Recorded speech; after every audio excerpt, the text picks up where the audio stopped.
유쾌한 남자들의 시시콜콜 토크쇼 김프로쇼 지금 시작하겠습니다. 저는 김프로입니다.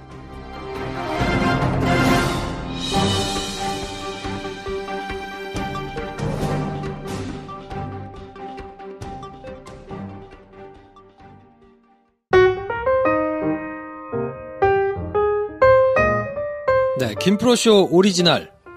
그때 그 사건. 두둥. 네, 벌써 몇 번째입니까? 세 번째인가요? 몰라요. 본편으로 들어오고 나서는 네. 파일럿으로 저희가 한 2편 정도 하고 세 번째인 것 같은데. 네 번째 아니에요? 네 번째요? 네. 잘 모르겠어요. 그러니까 10, 11, 12 그리고 1. 네, 어쨌든 2018년 하여튼 첫 그때 그 사건이다. 새해 들어서 첫 번째 그때 그 사건인데 네. 민간인 사찰을 준비했습니다. 이번 달에는. 이거는 진짜 제가 잘 몰라요. 정말 제가 뉴스에 진짜 아무 관심이 없을 때 있었던 일이라. 그리고 너무 오래돼서 네. 많은 분들이 기억에서 사라졌을 거예요. 오늘만큼은 제가 정말 청순한 뇌가 되어서 말도 안 되는 질문들을 막 던지며 들을 수 있을 것 같습니다. 그렇죠. 근데 요즘에 핫하게 뉴스가 막 나오고 있거든요. 뭐 돈을 관봉으로 묶어줬다느니. 특활비가 5천만 원을 그렇게 썼다는 둥, 뭐 이렇게 뉴스에 나오길래. 어렴풋이 생각만 나죠. 민간인 사찰이라는 게 있었던 것 같고. 있었다는 것만 알아요. 그때 뭘 도대체 했길래 네. 뭐 돈을 준 거냐. 뭐 이렇게 생각할 수 있을 텐데 오늘부터 내일까지 저희가 쭉 해드리는 내용을 들으시고 나면 전체적인 맥이 꿰어지면서 아 정말 나쁜 사람들이구나 하는 생각을 할 수 있을 거거든요. 정말 나쁜 사람들이구나 하는 생각을 벌써 해요. 그런가? 굳이 이게 아니더라도. 근데 진짜 나쁘다 하는 생각을 할 수 있을 거예요. 그리고 지금 검찰이 하고 있는 수사가 왜 의미가 있는지도 아마 알 수 있을 테니까 귀를 쫑긋 세우시고 또 앞에 너무 길면 안 돼요. 오케이. 바로 시작하겠습니다. 네.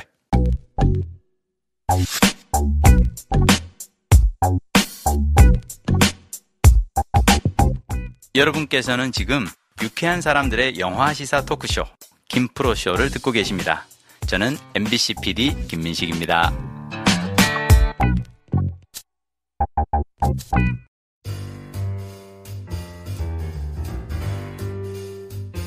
한겨레 김정필 기자 나오셨습니다. 어서 오세요. 네, 반갑습니다. 한겨레 김정필 기자입니다. 드디어 이렇게 또 뵙게 되네요. 네, 반갑습니다. 하여튼 열심히 해주시고요. 이번 달에 저희가 준비한 소식은 그때 그 사건 민간인 사찰인데 민간인 사찰을 2회에 걸쳐서 저희가 정리해드릴 거거든요. 이게 2010년에 사건이 한 번 있었고요. 그리고 2012년에 사건이 한 번 또 있습니다. 똑같은 걸로. 두 번이에요? 두 번이에요. 그러니까 같은 사건인데 네. 2010년에 있었을 때는 걸렸어. 그래가지고 큰일 나게 생긴 거예요. 네. 잘 막고 잘 덮었어요. 그래서 청와대와 검찰과 한나라당과 뭐 이쪽이 판정승 정말 엎치락뒤치락하고 막 드라마 같아요 진짜. 말도 안 되는 막 되치기가 막 있다가 결국에는 이겼습니다.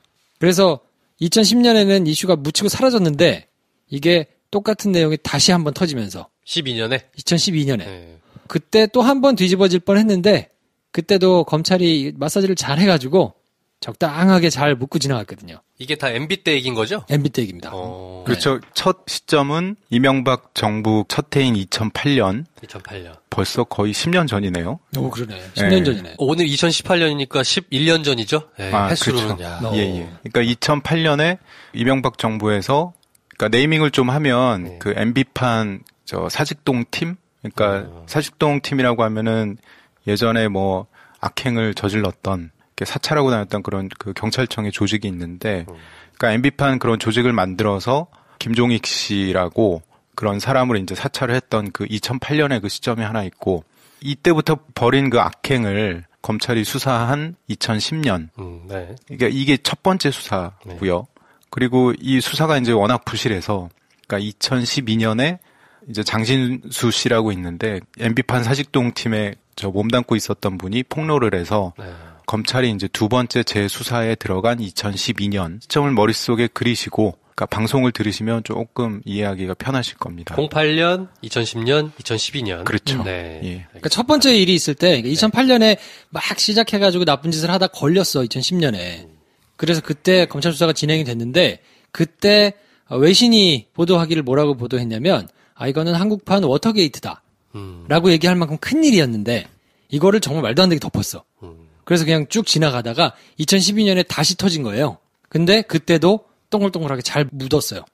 그 지나오다가 관봉의 실체가 지금 드러난 거죠. 그렇죠. 그래서 지금 완전히 다 까지게 생겼는데, 다 까졌는데, 문제는 다 잊어버렸어. 사람들이. 앞에 무슨 일이 있었는지를 다 잊어버렸어.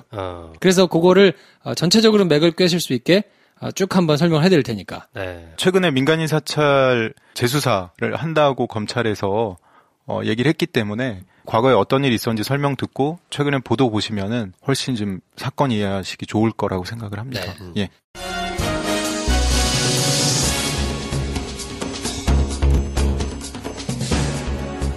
국무총리실에서 평범한 시민을 사찰하고 경찰의 수사까지 지시하는 믿기지 않는 사건이 일어났습니다. 이것은 국무총리실에서 민간인을 사찰한 내용이 기록된 문건입니다.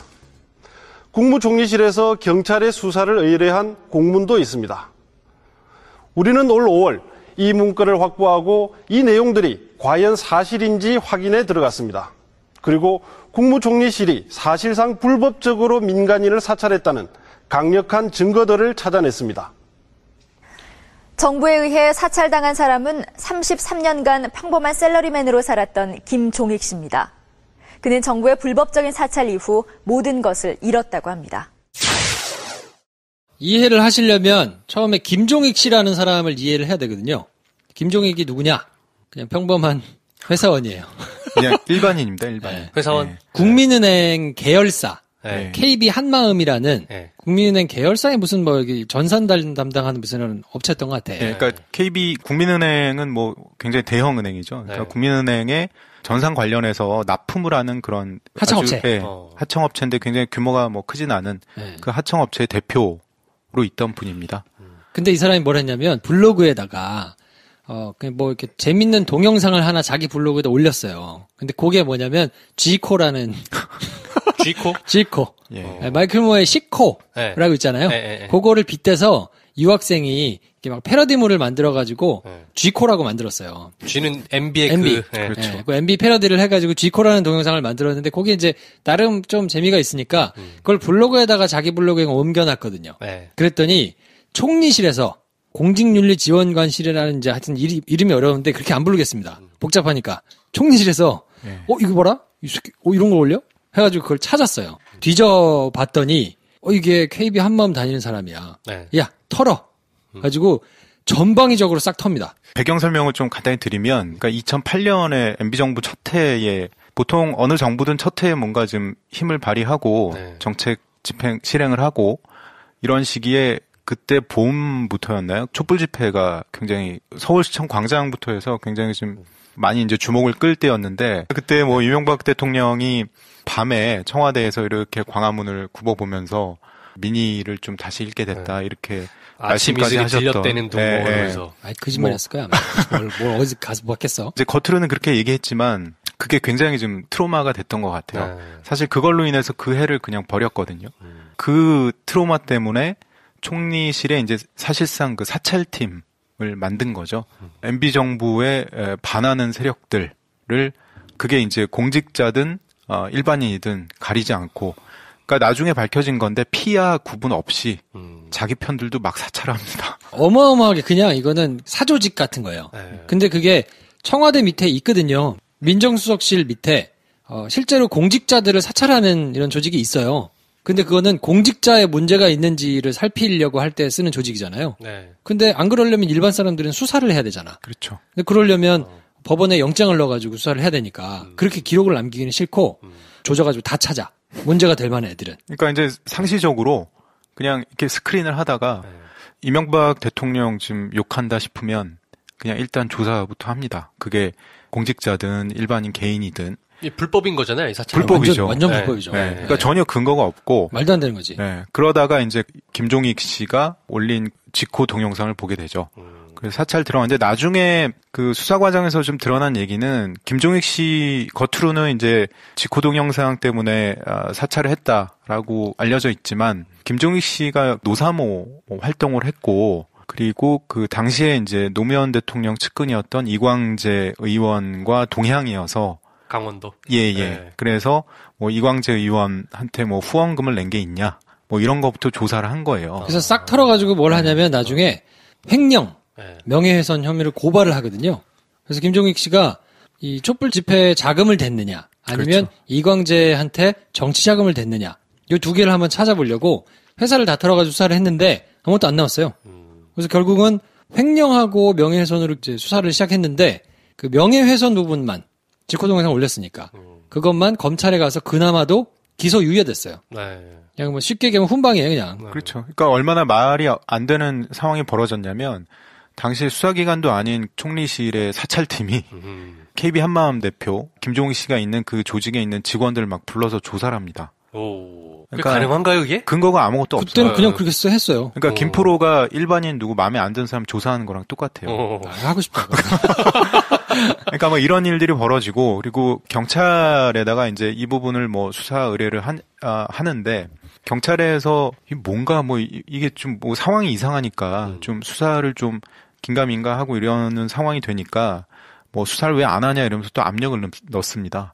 총리실에서. 네네. 네. 그리고 이건 뭐 나중에 이제 검찰 인사한테 들은 얘기인데 그 사건을 지휘했던 서울중앙지검의 모 검사가 너무 상황이 황당하니까 뭐 이런 걸 꼭 해야 되느냐 뭐 이렇게까지 얘기를 했다고 해요. 네. 그러니까 그 정도로 지금 민주주의 사회에서 있을 수 없는 상황들이 막 벌어졌던 거죠. 그러니까 빙의를 해보면 검찰에다가 이거를 시키면 탈이 날 수 있잖아요. 그렇죠. 이거 말이 됩니까? 하고 들고 일어나면 문제가 될 수 있고 경찰에다 시켜도 마찬가지일 거 아닙니까? 그렇죠. 네. 절차란 게 있는 건데. 국정원에다 시켜도 마찬가지일 거 아니에요. 네. 왜냐하면 이제 이 사람들 입장에서 볼 때는 좌파와 우파가 있는데 우리 편 말고 좌파 애들이 어딘가에 있을 거란 말이야. 소문이 좀 나고 그럼 반드시 그쪽에서 내부 고발이 일어나가지고 문제가 될 것 같으니까 야 그럼 어벤져스 하나 만들자. 어디다가? 총리실에다가. 근데 얘네들은 믿을만한 애들이어야 되잖아요. 그쵸. 그러니까 경찰에서도 뽑아오고 어디 노동부에서도 뽑아오고 이렇게 사람들 잘 뽑아가지고 모으는데 그때 만들었던 게 포항, 영일, MB 고향 출신의 공직자들 쫙 모아가지고 이 사람들로만 팀을 꾸린 거예요. 그래서 어디다 갖다 놔야 되잖아. 그러니까 이름을 만들어요. 총리실 밑에다가 공직윤리지원관실.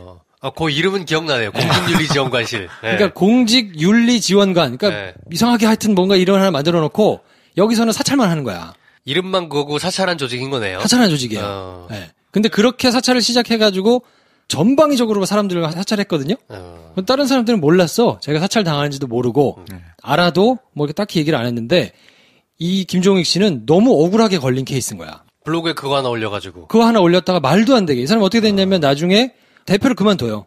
회사. 그 압력 때문에. 대표를 그만둔 계기가 이 사찰팀에서 총리실의 사찰팀에서 KB 그 국민은행의 강정원 행장이었던 걸로 제가 기억을 하는데 행장한테 압력을 넣습니다. 자르라고 하고 어떻게 자르냐. 그럼 뭐 김종익 씨 대표가 사임하지 않으면 너희 납품 못하게 해주겠다. 뭐 이런 식으로 압력 넣어라 해가지고 김종익 씨가 결국에는 뭐 사임을 하죠. 사임을 하고 일본에 갔다가 나중에는 본인이 가지고 있는 주식도 3분의 1 가격에 처분합니다. 말도 안 되잖아. 그렇죠. 아무것도 아니, 나 그냥 동영상 하나 올렸는데 회사도 그만두라 그래. 와가지고 막 말도 안 되게 수사 막 하고 압력 외압 넣어가지고 자기 잘리고 가지고 있는 주식도 강제로 처분하고 막 이러니까 화병에 걸린 거예요. 이거 뭐 나라도 화병 걸릴 것 같은데. 그래서 요 내용을 PD 수첩에 이제 알려지게 돼가지고 그런 것 같아. 그래서 PD 수첩이 2010년 6월 29일 날 이 정부는 왜 나를 사찰했나 라는 제목으로 대대적으로 보도를 해. 이때만 해도 PD 수첩 살아있을 때거든.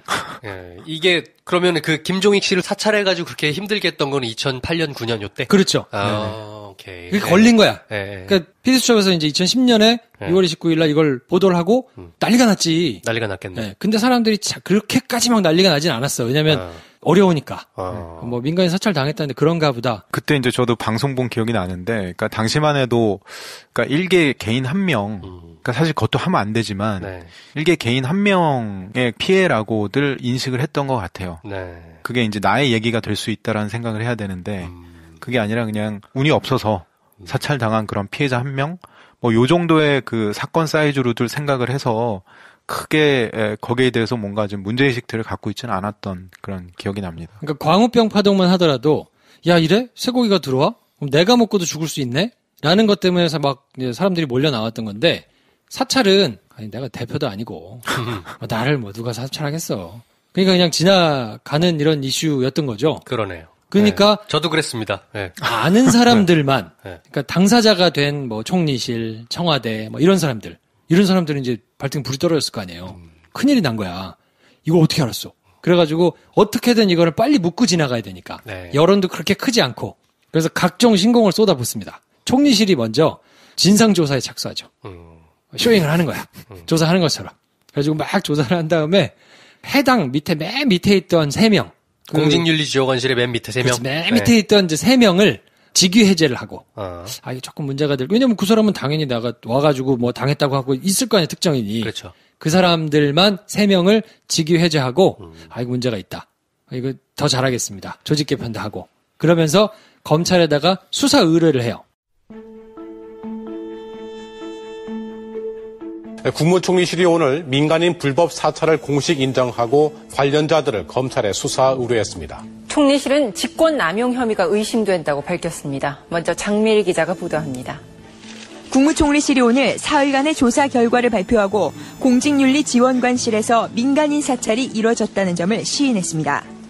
지난 2008년 이명박 대통령 비방 동영상을 자신의 블로그에 올린 김모 씨를 조사하면서 조사 대상이 되는지를 제대로 확인하지 않았다는 겁니다. 조사 대상 적격 여부에 대해서 확인이 제대로 이루어지지 않았다 하는 점, 그리고 또 그 결과 민간인을 상대로 조사가 이루어지게 되었다는 점. 더구나 총리실은 조사 대상인지 철저히 확인도 하지 않고 직접 김 씨의 회사 사무실을 수색했다고 밝혔습니다. 총리실은 이 부분을 직권남용 혐의가 의심된다고 판단했습니다. 총리실은 국가공무원법상 성실 의무와 품위 유지 의무 위반은 물론 형법상으로도 직권남용, 강요, 업무 방해 등의 불법 행위가 인정될 수 있어 검찰이 진상을 규명할 필요가 있다고 덧붙였습니다. 김 씨를 대통령에 대한 명예훼손 혐의로 경찰에 수사 의뢰한 것과 관련해서는 총리실은 공직윤리지원관의 통상 업무 범위 내에 있을 수 있다는 견해를 나타냈습니다. 총리실은 그동안 공직윤리지원관실의 활동과 관련해 보고체계 등 어떤 방식으로 움직이는지에 대한 규정이 마련되지 않아 이를 보완하겠다고 밝혔습니다. MBC 뉴스 장미일입니다. 2010년 7월 5일 날 이게 발표를 하고 검찰에서는 특별수사팀을 꾸립니다. 근데 수사를 안 해. 검찰에서? 수사를 안 해. 그 2010년 7월 5일에 국무총리실에서 제가 볼 때는 그 이틀 동안 자체 조사한 게 아니라 증거인멸을 하고 뭐 이런 시간을 버느라고 아마 겉에다 그렇게 얘기한 게 아닌가 싶고요. 검찰에 7월 5일날 수사 의뢰했는데 검찰이 특별수사팀을 꾸렸는데 바로 뭐 압수수색을 안 들어갑니다. 한 4일 동안.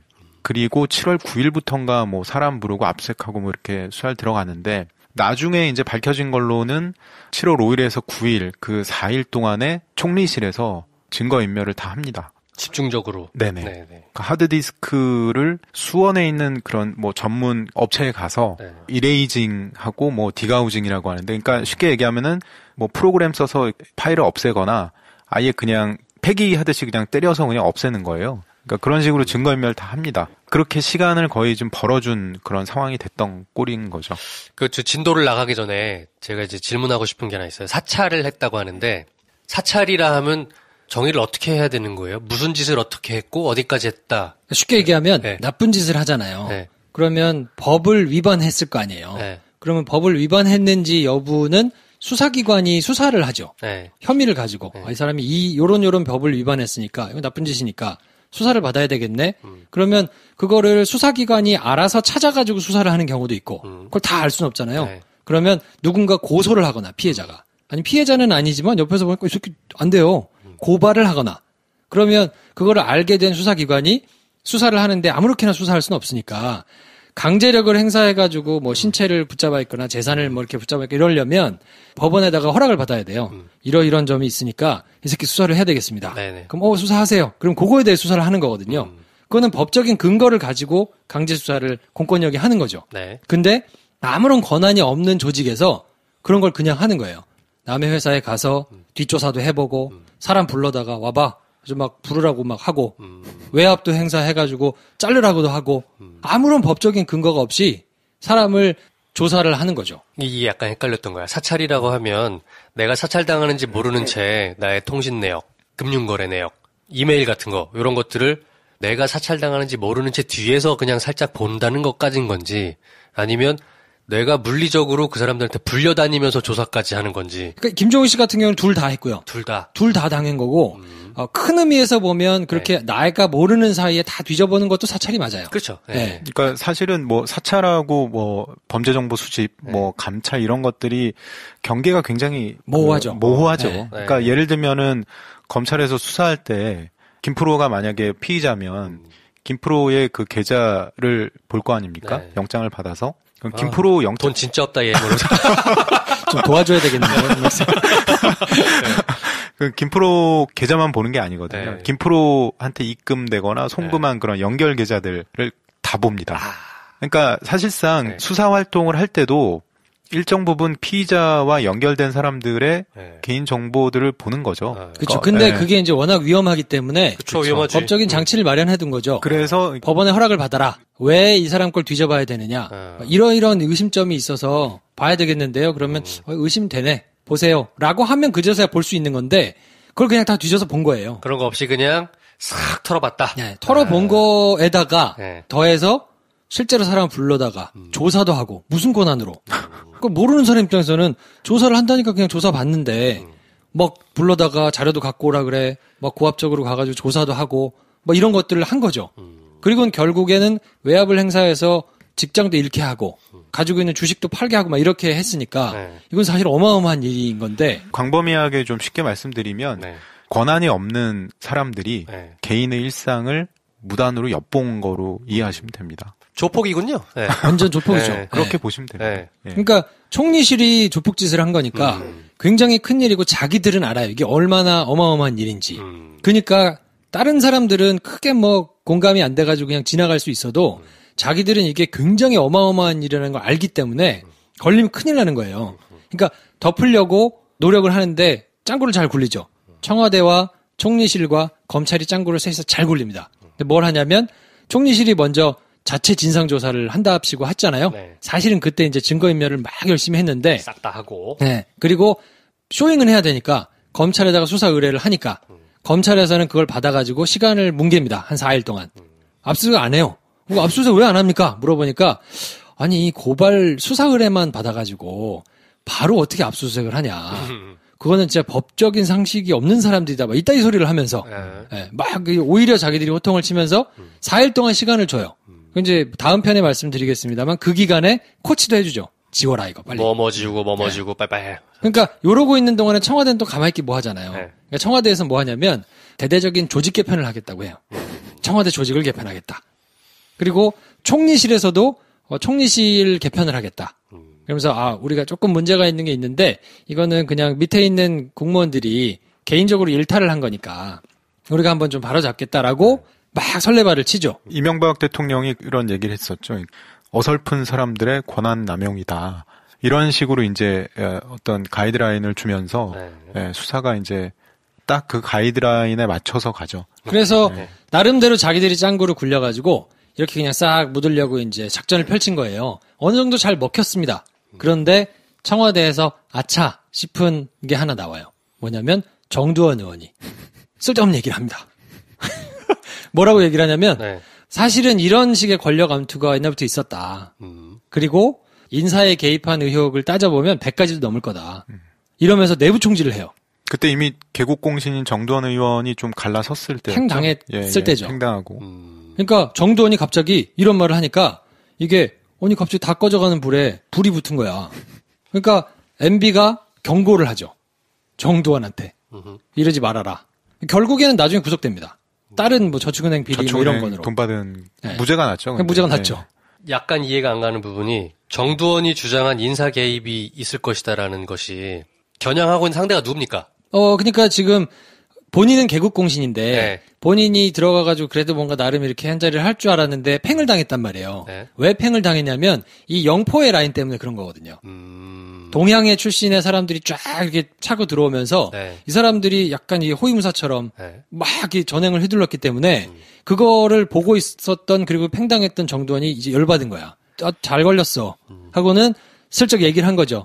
쟤네들 저렇게 한 게 이것뿐만이 아니고 굉장히 많아요. 라면서 얘기를 하니까 아니 이거 적당하게 개인의 일탈로 덮고 지나가야 되는데 이걸 잘 아는 정두원이 저렇게 얘기할 정도는 뭐가 있는 거 아니냐? 라고 불이 붙을 거 아니에요. 그 말인즉슨 민간인 사찰을 저지른 것의 핵심에 있는 그 영포 라인들, 네. 영일만과 포항 중심의 그 라인들이 MB를 둘러싸고 전횡을 휘두르는 게 많다라고 그렇죠. 정두원이 저격을 한 거군요. 그러니까 그 총리실에 있는 그 사찰팀이 영포 라인들로 구성이 거의 돼 있습니다. 네. 그러니까 이 사람들이 이렇게 그 권력을 네. 사유화해서 막 휘두른다 이런 거를 이제 겨냥해서 한 말인 거죠. 그러니까 그 폐해가 이제 조금씩 드러났다. 오케이, 이해했습니다. 네. 네. 그게 7월 초예요. 그러니까 6월 말에 6월 말에 PD수첩이 나오고 한 보름 가까이를 막 자기들이 쇼잉하고 설레발 치고 하면서 적당히 넘어가려고 하는데 7월 초에 정두원이 이런 얘기를 하고 7월 12일 날 어떤 기사가 나오냐면 MB가 정두원한테 경고를 합니다. 쓸데없는 얘기 그만해라. 그리고 그거의 대척점에 정두원의 대척점에 있던 사람이 박영준이거든요. 왕차관이라고 하더라고요. 네, 알죠. 자원외교했던 그 양반. 네. 그러니까 그 사람이 정두원을 딱 누르고 자기가 실권을 차지한 건데 이 사람 라인이니까 정두원 입장에서는 박영준을 위시로 한 저쪽 한번 엿먹어봐라 하고 얘기를 했는데 둘 다한테 경고를 해요. 니네 싸우지 마라. 쓸데없는 사람 죽는다. 딱 얘기를 경고를 하고 정두원이 그 뒤로는 별말 안 합니다. 그리고 이제 지나가려고 하는데 요즘 말씀 많이 하시더만. 이게 좀 그렇잖아요. 그러니까 청와대가 뭘 하냐면 7월 11일 날 대폭 개각을 해요. 이게 뭔가 뉴스를 덮어야 돼. 그러니까 청와대 조직을 대폭 개각하겠다 하고는 개각을 하고 7월 12일 날 뭐가 있었냐면 이때가 월드컵 기간이라. 축제네요. 남아공. 스페인이 우승을 합니다. 네. 뭐 열심히 봤지는 않아요. 네.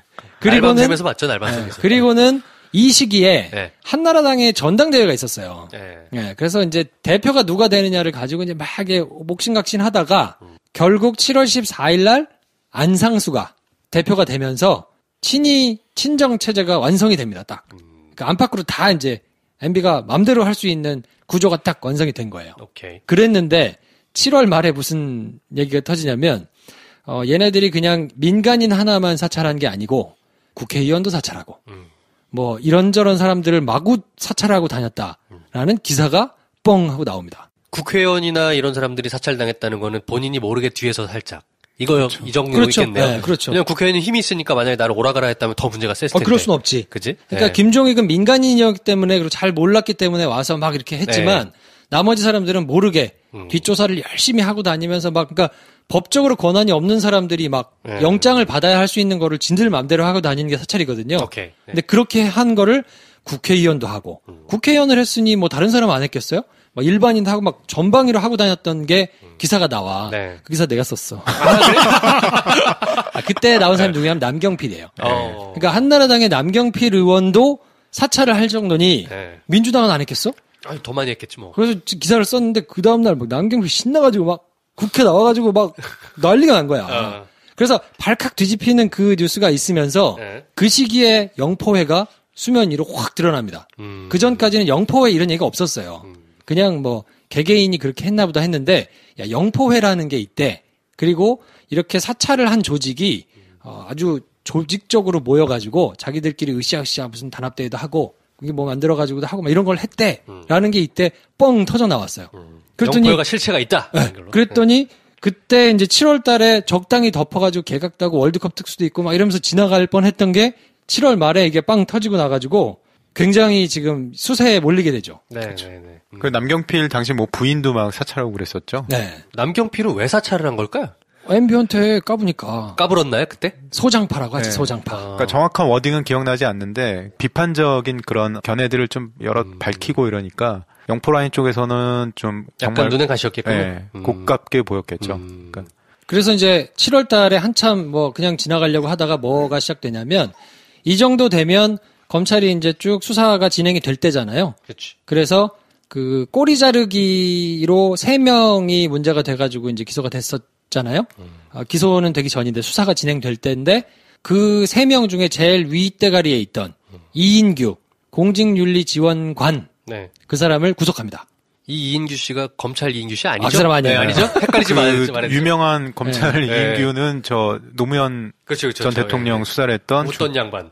중수부 그분은 웃던 양반 다른 분이고요. 그러니까 언론에는 얼굴이 아마 잘 나온 적이 없을 겁니다. 네. 그러니까 이름만 똑같아요. 얼굴 퉁퉁하고 이렇게 김영권 닮으신 그분은 네. 아니에요. 아니고 그분은 검찰. 오케이. 이분은 얼굴이 알려지지는 않았고 이인규 공직윤리지원관이 구속이 되고 그리고 그 뒤로 뭐 친박도 내사했다, 뭐 박근혜도 내사당했다, 뭐 이런 얘기들이 이제 막 돌기 시작해요.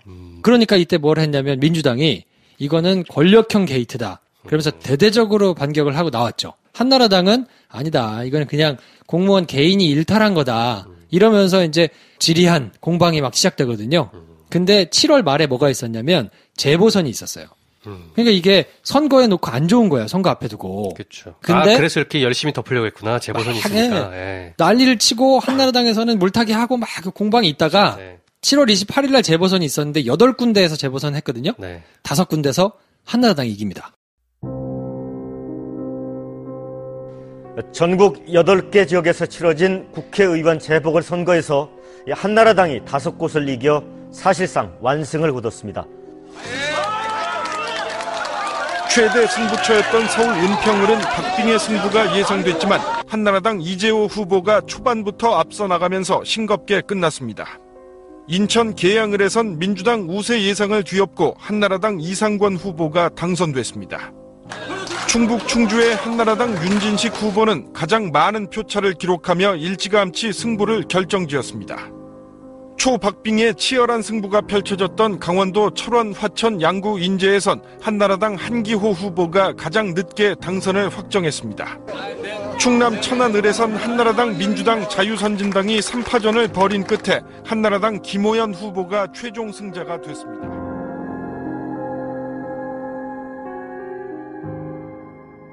이때 민주당이 워낙 병신 같았어요. 이거 없이도 그냥 병신 같았어요. 그렇지. 그래서 한나라당이 5곳이나 이기니까 분위기가 이게 좀 그래도 할만한 거예요. 그리고는 정운찬 총리가 이름은 들어봤나? 알죠. 이때 정운찬 씨가 총리였어. 근데 취임 10개월 만에 자진해서 사퇴합니다. 왜냐면 이건 총리실에서 일어난 일이니까 총리가 책임을 지고 내가 사퇴하겠다. 그리고 새 국무총리로 누구를 지명하냐면 김태호를 내정하죠. 저기 경남의 그 김태호 씨. 나중에 이제 못 되고 떨어졌잖아요. 그리고 8월이 돼가지고 8월 11일 날 검찰이 이인규를 비롯한 밑에 3명을 기소하죠. 그러니까 당시에 이제 관건은 총리실의 그 사찰팀이 중요한 게 아니라 이게 이제 청와대하고의 그 연결고리가 중요해서 출입기자들도 이제 그 부분에 포인트를 맞춰서 취재를 많이 했었는데 청와대의 총리실의 이 사찰팀을 담당하는 청와대의 담당 비서관실이 있었습니다. 그것도 좀 이름이 어려운데 고용노사 비서관실이라고. 고용노사 비서관. MB는 이름을 이상하게 많이 짓는 것 같아요. 일부러 어렵게 지었네. 그래서 기억 못하게 하려고. 그러니까 거기에 있는 이영호 비서관이라고 이영호 비서관하고의 그 연결고리가 가장 중요했는데 결국에 이제 검찰 수사에서는 거기를 이제 잘라 먹은 거죠. 그래서 이제 형사처벌은 총리실에 있는 3명만 기소를 하고 말았던 걸로. 과연 총리실의 그 조직이 청와대 라인과의 교감 없이 이거를 했겠느냐 아니었겠느냐 궁금한 사실이겠지 않겠습니까? 그렇죠. 윗선이 어디까지냐 도대체. 김종익 씨만 하더라도 MB를 욕보이니까 털어가지고 조사를 한 건데 그러면 이 사람이 경찰도 아니고 총리실에서 검찰도 아니고 국정원도 아닌데 도대체 무슨 권한으로 그냥 일반 사람을 대통령 욕했다고 이렇게 털 수가 있어. 그거를 자기네들이 그냥 털었겠어? 총리 지시를 받고? 아니잖아요. 그러니까 그렇죠. MB한테 그러면 어떻게든 보고를 하고 했을 텐데 어떻게 되는 거지? 근데 검찰이 수사를 열심히 했거든요. 그리고 실제로 밑에 사람들에게서 그런 진술이 나왔어요. 청와대에서 하명을 받고 했다 뭐 이런 진술이 나왔는데 안 쳐다봐 그거를. 일부러 안 쳐다본다 굳이. 그 당시에 그 안 들리는 것처럼. 수사했던 분 얘기로는 질문을 그 총리실 그 사찰팀 직원 불러서 질문을 굉장히 소극적으로 합니다. 물어보고 대답 안 하면 네 알겠습니다 이러고. 그러니까 이런 식으로 그냥 가는 거예요. 그러니까 물어봤는데 이 사람이 청와대 하명이 있어서 했습니다. 그러면 그걸 청와대 하명이 있었다고요? 그러면서 더 물어봐야 되잖아. 그렇지. 안 물어봐. 네. 청와대 하명이 있었습니다. 그렇군요. 다음 질문은 그러면서 그냥 지나가요. 그런 것들이 여러 군데서 나타나거든요. 그러니까 상식적으로 이런 엄청난 일을 총리실의 일개 지원관이 독자적으로 결정해서 지휘할 거라는 거는 좀 비상식적이죠. 말도 안 되죠. 네. 그래서 당연히 이제 청와대하고의 연결고리가 있을 거라고, 그리고 검찰도 기본적으로 거기에 초점을 맞춰서 수사를 진행해야 되는데 애초부터 갈 생각이 없었습니다. 조사를 열심히 할 생각이 없었던 거군요. 네. 네. 그래서 첫 번째 이 6월 29일 날 PD수첩 문제가 돼가지고 막 불거졌다가 잘 짜가지고 덮으려고 했던 게 정두원이 발언을 하는 바람에 또 터져나오려고 했던 거를 청와대하고 한나라당하고 잘 조직 개편도 하고 월드컵 특수로 잘 묻었는데 남경 비리 터져나오면서 또 영포회가 나오고 막 시끄러지니까 재보선을 이기고 이러면서 이제 분위기가 어떻게 이걸 뒤집지? 그때 갑자기 뭐가 나오냐면 참 공교롭게도 북한 뉴스가 쏟아져 나와요.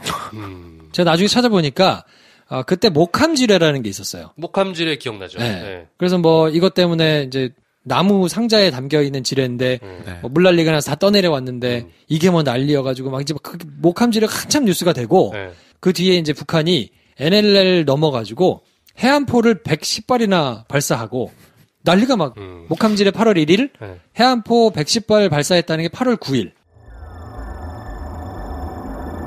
다음 소식입니다. 이 북한 지역의 폭우로 목함지뢰가 떠내려와서 위험하다는 소식 바로 어제 전해드렸죠.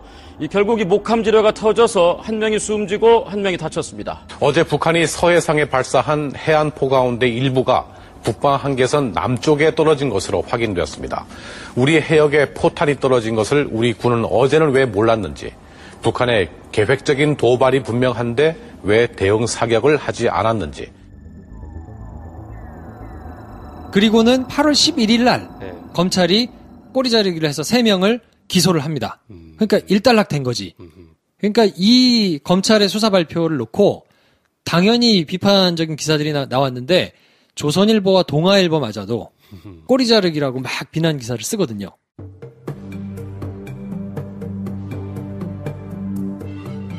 민간인 불법 사찰 혐의에 대한 검찰 수사가 이인규 전 지원관 등 3명을 기소하는 것으로 사실상 마무리됐습니다.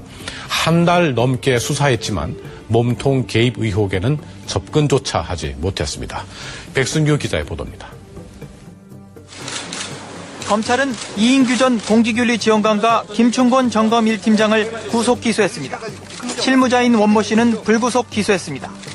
민간인인 김종익 전 KB 한마음 대표를 불법 사찰하고 남경필의원 부인을 뒷조사한 혐의만 적용했습니다. 당초 제기된 윗선 보고와 관련해선 이영호 전 청와대 비서관을 참고인으로만 조사하는 데 그쳤습니다. 윗선 보고를 밝혀내기 위해선 지원관실이 두 사건의 조사에 착수한 경위가 핵심이지만 익명 제보에서 한 걸음도 나아가지 못했습니다. 특히 지원관실의 사건 접수와 배당을 맡은 기획총괄과 전반을 조사하지 않은 것을 두고 검찰의 수사 의지가 약했다는 비판까지 나오고 있습니다. 사상 최초로 총리실에 대해 압수수색까지 했지만 시기는 이미 늦었습니다. 총리실 컴퓨터 7대가 철저히 훼손된 상태여서 물증 확보에도 실패한 겁니다. 총리실은 한쪽에서는 수사를 의뢰했지만 한쪽에선 증거를 인멸한 것으로 드러났습니다.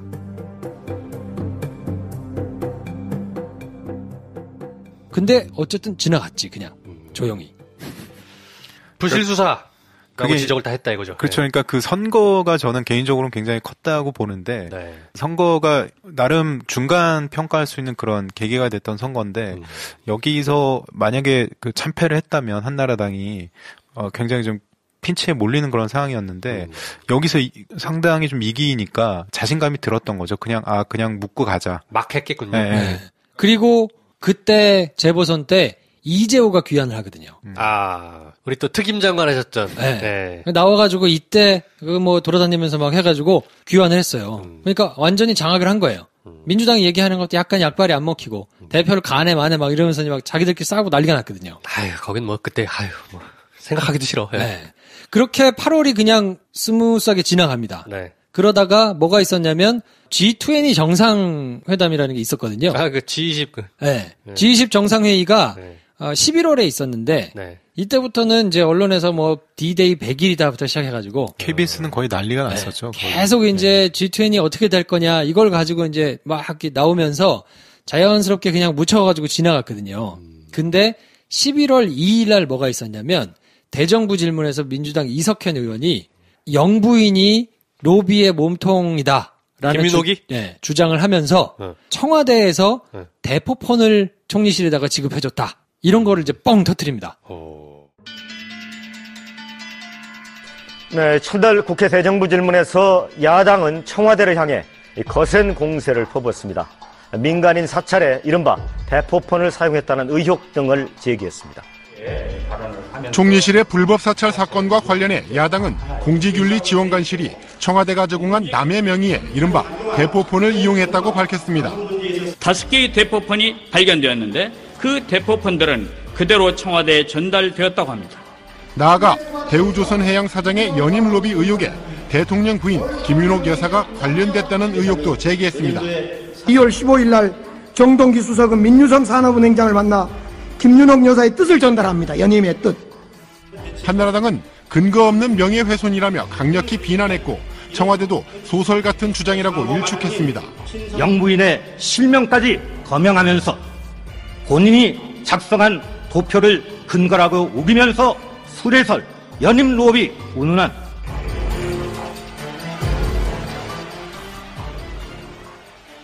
검찰에서는 윗선을 발견 못했다고 하고 총리실 3명이 그냥 일탈한 거다 하고 이제 끝났는데 청와대에서 이걸 내려줬다고 하면서 이제 뻥 터트리니까 난리가 났어요. 한나라당이 지랄하고 이제 뭐 아니라 하고 뭐 민주당은 뭐 해야 된다고 특검해야 된다고 막 난리가 나고 막 시끄러웠을 거 아니에요. 그리고 청와대에서 대포폰을 왜 사줘?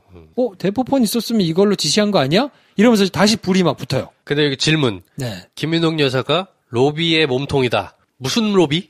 그때 이제 대우조선해양의 남상태 사장이라는 게 있었는데 공기업이니까 이 사람이 연임을 하고 싶은 거야.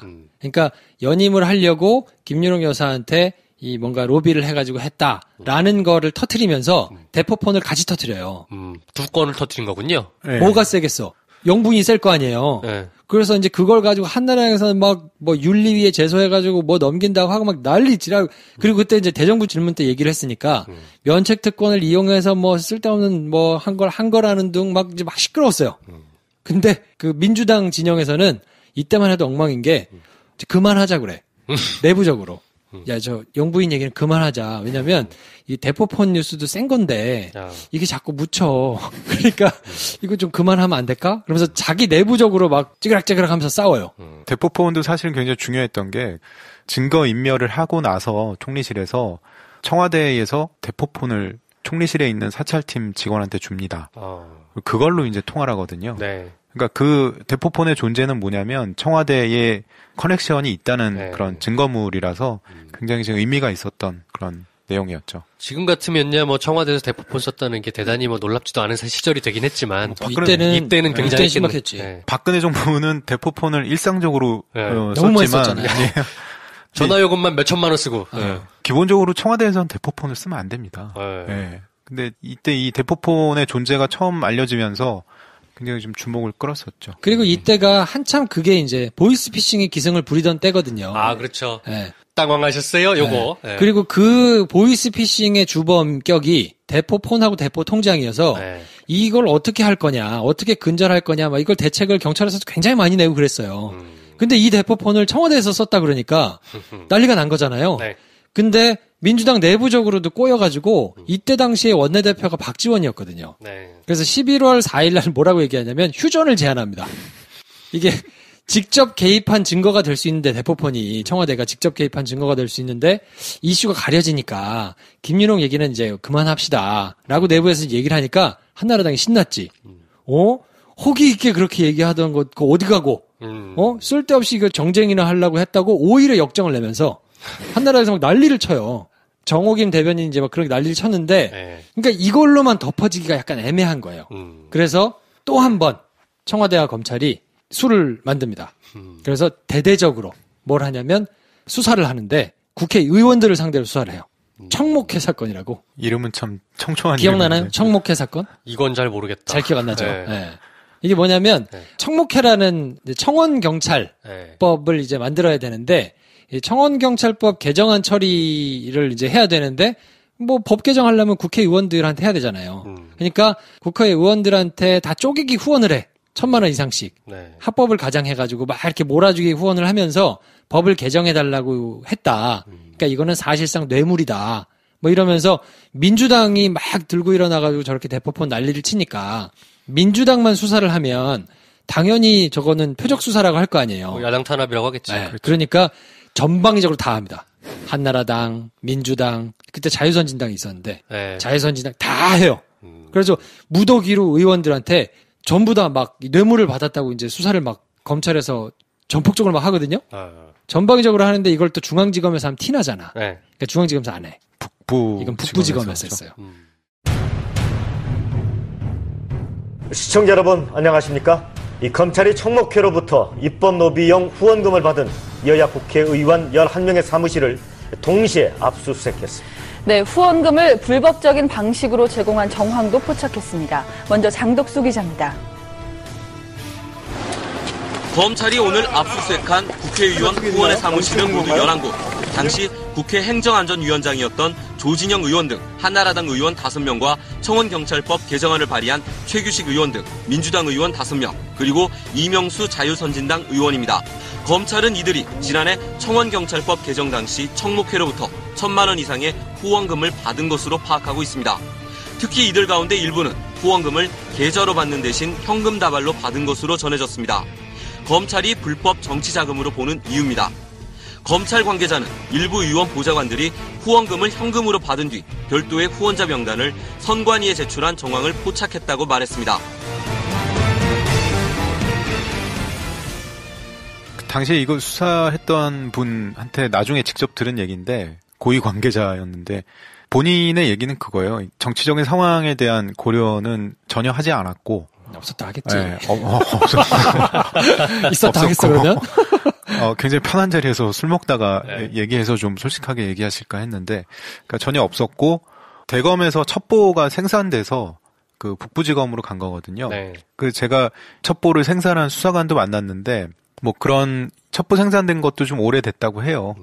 그래서 그 북부에서 했는데 근데 본인은 뭐 전혀 이제 정치적인 그런 상황 고려 없었고 한편으로는 이 수사했던 검사가 나중에 좀 피해를 봅니다. 그러니까 법무부에 보고도 안 하고 막 압수수색하고 그랬던 거예요. 나중에 이제 법무부에서 알게 되고 당시 이기남 장관이었을 텐데 그 하필이면 그날 압수수색한 날 국회에서 그 대정부질문에 나와 있다가 의원들이 막 자기 사무실이 털리니까 이 이기남 장관 불러가지고 당신 뭐 하는 거냐고. 쥐잡듯이 잡았겠구나. 이기남 장관은 전혀 보고를 못 받은 상태였고, 그러니까 이런 좀 코믹한 상황도 있었는데, 하여튼 본인들은 좀 억울하다. 뭐 이런 얘기를 하더라고요. 근데 어쨌든 청목회가 공교롭게도 11월 달에 대포폰 이슈가 막 나오기 시작하니까 이제 그때 막 수사가 이루어졌는데, 이걸 뭐 큰 그림으로 봐야 될지 아닐지는 모르겠으나, 어쨌든 이게 수사가 진행이 되니까 재밌는 현상이 발생합니다. 이때는 여야 막론하고 국회가 똘똘 뭉쳐가지고 이거 검찰을 규탄하기 시작합니다. 그러니까 야당이 민주당이 대포폰 이걸 가지고 국정조사 뭐 특검하자 이렇게 가야 되는데 갑자기 이 사건이 터지니까 한나라당을 손잡고 이거 국회를 지금 뭐 하는 거냐고 이때 국회의장도 막 유감을 표시하고 그래서 갑자기 전선이 검찰 대 국회 이렇게 갑자기 형성이 돼요. 그렇죠. 돈을 실제 받았구나 이것들이. 아 진짜.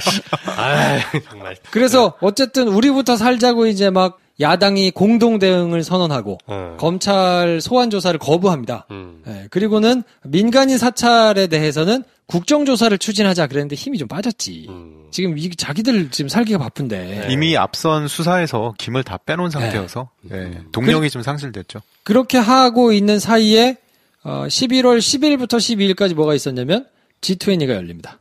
모든 뉴스는 다 대통령 20명 오시는 걸로 다 발라져요. 12일 날 끝났잖아. 그리고는 뭐가 있냐? 아시안 게임이 열립니다. 그래서 아시안 게임에 뭐 장미란이 어쩌네, 박태환이 어쩌네, 뭐 이러면서 막 계속 스포츠 뉴스만 나오거든요. 그때 북한도 아마 참가하지 않았었나요? 그렇죠. 그리고 11월 15일 날 총리실 직원 3명한테 전부 다 실형이 선고돼요. 그리고는 그냥 이 뉴스가 자연히 그냥 스멀스멀 사라지고 없어지거든요. 근데 11월 22일 날 또 한 번의 반격이. 그래서 이 정도 되면 다 이제 심화이 됐다고 생각한 거야. 그렇지. G20도 왔지, 아시안 게임도 했지.